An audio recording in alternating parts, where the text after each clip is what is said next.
విమానంలో ప్రయాణిస్తున్న ఆరుగురు నేత కొద్దిసేపటి క్రితం బారామతిలో జరిగినటువంటి ఒక విమాన ప్రమాదంలో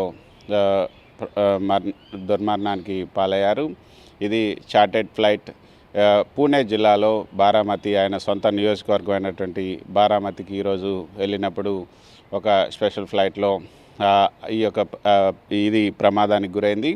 ఆయనతో పాటు ఆయన వ్యక్తిగత సహాయ సిబ్బంది ఒకరు, అదేవిధంగా అటెండెంట్ ఒకరు ఉన్నారు, తర్వాత ఒక సెక్యూరిటీ ఆఫీసర్ ఉన్నారు, ఇద్దరు క్రూ సిబ్బంది ఉన్నారు. మొత్తం 5గురు ఈ ప్రమాదంలో మరణించినట్లుగా డీజీసీఏ కూడా అధికారికంగా కొద్దిసేపు క్రితం ప్రకటించింది. సో డీజీసీఏ ప్రకటన ప్రకారం అయితే ఈ యొక్క ఫ్లైట్లో చార్టర్ ఫ్లైట్లో 5గురు ఉన్నారు. ఈ 5గురు కూడా మరణించినట్లుగా తెలుస్తుంది. ఈ విమానం ఈ చార్టర్ ఫ్లైట్ దిగుతున్న సమయంలో సాంకేతిక సమస్య ఏర్పడి ఒక్కసారిగా ఈ యొక్క క్రాష్ అయినట్టుగా తెలుస్తుంది. సో దానికి సంబంధించి మొదటైతే అజిత్ పవార్కి తీవ్ర గాయాలయ్యి ఆయన ఆసుపత్రికి తరలించారన్న వార్తలు వచ్చాయి. కానీ ఆ తర్వాతనే ఈ యొక్క పెను విషాదకరమైనటువంటి వార్త వచ్చింది. అజిత్ పవార్ మనం చూసాం, మహారాష్ట్ర రాజకీయాల్లో ఒక సంచలనాన్ని సృష్టించినటువంటి నేత. శరద్ పవార్ తన మేనమామ అయినటువంటి శరద్ పవార్తో ద్వారానే ఆయన రాజకీయాల్లోకి వచ్చారు.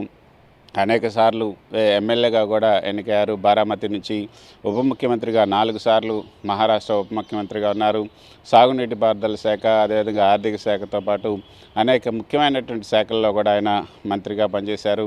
అటువంటి నేత అంటే ఎన్సీపీకి ఒక కుడి భుజంగా ఆయన పనిచేశారు. శరద్ పవార్ కూడా కుడి భుజంగా పనిచేశారు. 2023లో ఏదైతే అటు బీజేపీ శివసేన పార్టీకి మద్దతు ఇవ్వాలి, బీజేపీ శివసేన ప్రభుత్వంలో చేరాలి అంటూ శరద్ పవార్ అదేవిధంగా అజిత్ పవార్కి మధ్య విభేదాలు వచ్చినప్పుడు అజిత్ పవార్ తన వర్గాన్ని చీల్చి బీజేపీ శివసేన కూటమికి మద్దతు ఇవ్వటం, ఆయన ఉప ముఖ్యమంత్రి కావటం, అర్ధరాత్రి ఫడ్నవీస్ అర్ధరాత్రి గవర్నర్ బంగ్లాలో ఆయన ముఖ్యమంత్రిగా ఆయన ఉప ముఖ్యమంత్రిగా ప్రమాణ స్వీకారం కూడా చేయటం మనం చూసాం. ఆ తర్వాత వివాదాలన్నీ కూడా చుట్టుముట్టాయి. ఇక శరద్ పవార్ ఆ తర్వాత అజిత్ పవార్ వర్గాన్ని సపరేట్ చేశారు. అజిత్ పవార్ వర్గం చివరికి ఎన్నికల కమిషన్లో కూడా అజిత్ పవార్ నిజమైనటువంటి ఎన్సీపీ వారసుడు, ఎన్సీపీ పార్టీ ఆయనకే చెందుతుందంటూ ఎన్సీపీకి చెందినటువంటి ఎన్నికల గుర్తు గడియారం గుర్తు కూడా ఆయనకే ఇవ్వటం జరిగింది. సో రాజకీయాల్లో శరద్ పవార్ లాంటి నేతను ఎదుర్కొన్నటువంటి వ్యక్తిగా ఆయనకు ఒక మహారాష్ట్ర రాజకీయాల్లో అయితే పేరుంది. అయితే అదేవిధంగా కొన్ని వివాదాలు కూడా మనం చూసాం. చాలా వివాదాలు ఆయన్ని చుట్టుముట్టాయి. ఆయనకు సంబంధించినటువంటి వివరాలు కనుక మనం చూస్తే అజిత్ పవార్ 1959 జూలై 22న ఆయన జన్మించారు. ఆయన పూర్తి పేరు అజిత్ అంతరావ్ పవార్. 66 సంవత్సరాలు ఇప్పుడు. 66 సంవత్సరాల అజిత్ పవార్. జన్మస్థలం మహారాష్ట్ర. అదేవిధంగా ఆయన పూణేలో ఉన్నటువంటి బారామతి నుంచి ఆయన పోటీ చేశారు. ప్రముఖ జాతీయ రాజకీయ నాయకుడు శరద్ పవార్ గారి మేనల్లుడు. పవార్ కుటుంబం మహారాష్ట్ర రాజకీయాల్లో అత్యంత ప్రభావవంతమైనటువంటి కుటుంబంగా కూడా మనం చెప్పచ్చు. అయితే ఈ అజిత్ పవార్ దుర్మరణానికి సంబంధించి మనతో పంచుకోవడానికి టీడీపీ నేత అయినటువంటి లావు శ్రీకృష్ణదేవరాయ మనతో ఉన్నారు.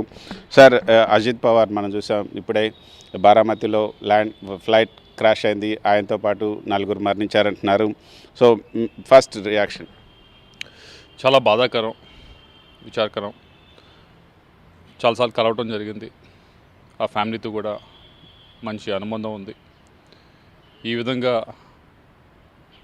దుర్మరణం పొందటం అనేది చాలా బాధాకరమైన విషయం. వారి కుటుంబ సభ్యులు కానీ అందరికీ కూడా దీని నుంచి చాలా బాధ కలిగే విషయం. వారందరికీ కూడా కుటుంబ సభ్యులందరూ కూడా అటు శరద్ పవార్ గారు కానీ, సుప్రియా సూలే గారు కానీ, అలాగే వారి వైఫ్, వాళ్ళ పిల్లలు అందరూ కూడా దీన్ని ఎంత తొందరగా అందరూ కలిసికట్టుగా బయటకు వచ్చేదానికి ప్రయత్నిస్తారని ఆశాభావం వ్యక్తపరుస్తున్నా. అయినా చాలా పెద్ద విషయం, అంత తొందరగా అయ్యేది కాదు. అయినా కూడా ఇటువంటివి ఇప్పటికి చూసాం, మన రాష్ట్రంలో కూడా చూసాం. వైఎస్ రాజశేఖర రెడ్డి గారు కానీ, ఇవన్నీ కూడా ఒకదాని తర్వాత ఒకటి అవటం అనేది చాలా విచారించగలిగిన విషయం. దీని నుంచి వారికి ప్రగాఢ సానుభూతి వెలువరుస్తూ ఉన్నాను. సో సుప్రియ సులే మీకు తెలుసు, మీరు ఆమెతో మాట్లాడుతుంటారు. ఈ ఎన్సీపీలో ఏదైతే సంక్షోభం వచ్చినప్పుడు అజిత్ పవార్